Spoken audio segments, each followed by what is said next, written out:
नहमदुहु व नुसल्ली अला रसूलिहिल करीम अम्मा बाद अऊज़ु बिल्लाहि मिनश शैतानिर रजीम बिस्मिल्लाहिर रहमानिर रहीम व अक़ीमुस सलाता व आतुज़ ज़काता सदक़ल्लाहुल अलियुल अज़ीम। मेरे मुअज़्ज़ज़ नाज़रीन, कुरान पाक के अंदर अल्लाह ताला ने हुक्म फरमाया कि नमाज को कायम करो और ज़कात को अदा करो।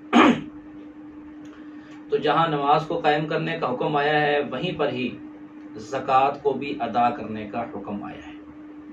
जिस अंदाज में नमाज ना पढ़ने के बेशुमार नुकसानात और गुनाह और अजाब हैं, इसी तरह ज़कात भी अदा न करने के नुकसान और गुनाह आखिरत के एतबार से भी हैं और दुनिया के एतबार से भी। हदीस पाक के अंदर हुज़ूर पाक सल्लल्लाहु अलैहि वसल्लम ने इरशाद फरमाया कि जिन लोगों के ऊपर ज़कात वाजिब है और वो ज़कात अदा न करें, तो क़यामत वाले दिन आग की तख्तियां बनाई जाएंगी और वो उनको गरम किया जाएगा और गरम करके उसकी करवटें, पेशानी और पीठ जगह जगह पर उनको अच्छे तरीके से दागा जाएगा, यानी जख्मी कर दिया जाएगा। फिर जब वो ठंडी हो जाएंगी तो फिर दोबारा उनको गर्म किया जाएगा और इसका जिस्म ठीक हो जाएगा। फिर गर्म करके फिर दोबारा उनको उसी जगह पर फिर दागा जाएगा, दोबारा तकलीफ से गुजरना पड़ेगा और ये सिस्टम चलता रहेगा। ज़कात अदा न करने वालों के ऊपर ये आएगा। इसके लिए हमें बचना चाहिए और कोशिश करनी चाहिए कि जब अल्लाह ताला ने हमें ये हुक्म फरमाया है तो हम इस हुक्म को हर हालत में पूरा करें।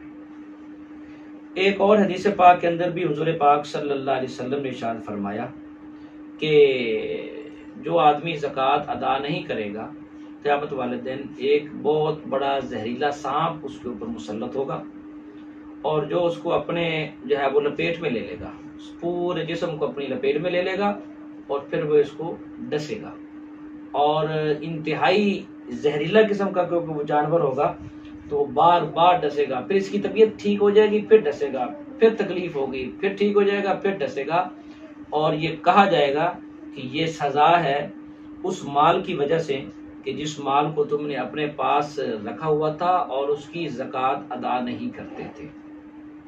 तो इसलिए हमें कोशिश करनी चाहिए कि बहर सूरत ज़कात की अदायगी ज़रूर करें। और ज़कात का जो मुख्तसर निसाब है वो ये है कि 52.5 तोला चांदी, इसके पास इतनी चांदी हो या इतने पैसे हों या कुछ चांदी है, मिसाल के तौर पर 10 तोले चांदी है और कोई 1 तोला सोना है, कोई नकदी पैसे हैं, तो इनको वो आपस में मिलाए और मिलाकर ये देखे कि इन सब को अगर आपस में मिलाकर इनकी कीमत बनाई जाए, नकदी पैसे तो उसी तरह नकदी हो जाएंगे और सोना चांदी के पैसे बना लेंगे, तो वो 52.5 तोला चांदी की जो कीमत है उतना या उससे ऊपर निकल जाते हैं।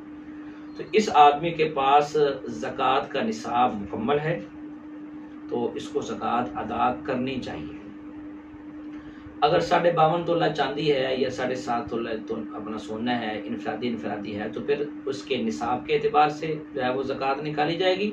और अगर वो पैसे हैं या थोड़ी सी चांदी है या थोड़ा सा सोना है तो फिर इनको आपस में इकट्ठा कर लिया जाएगा, इनको मिला लिया जाएगा और मिलाकर हिसाब लगाएंगे। अगर वो सारे के सारे पैसे 52.5 तोला चांदी की कीमत से ऊपर निकलते हैं तो उस आदमी के ऊपर जो है वो ज़कात फर्ज हो जाएगी।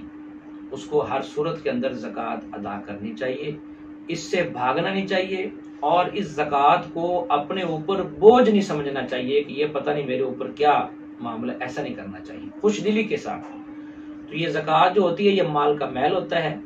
माल के अंदर से जब मैल निकाल देते हैं तो पिछले वाला जो माल होता है वो साफ, शफाफ और पाकीज़ा बन जाता है और अल्लाह ताला की हिफाजत के अंदर आ जाता है। और जब ज़कात अदा नहीं की जाती तो मैल अंदर ही रह जाती है और वो खुद तो ख़राब होती है, वो बाकी माल को भी ख़राब करके रख देती है। और उसका माल का ख़राब होना उसकी बेबरकती होती है कि माल के ख़राब होने की अलामत यह है कि उसके अंदर बेबरकती आ जाती है। تھوڑا سا پیسہ لگنا ہوتا ہے لیکن وہاں زیادہ لگ جاتا ہے، آدمی کو پتہ ہی نہیں چلتا، اور پتہ ہی نہیں چلتا کہ لگایا تھوڑا سا اور ساری پیسے ختم ہو گئے۔ یہ بے برکتی ہے جو آدمی کے مال کے اندر آ جاتی ہے، اس سے ہم سب کو بچنا چاہیے۔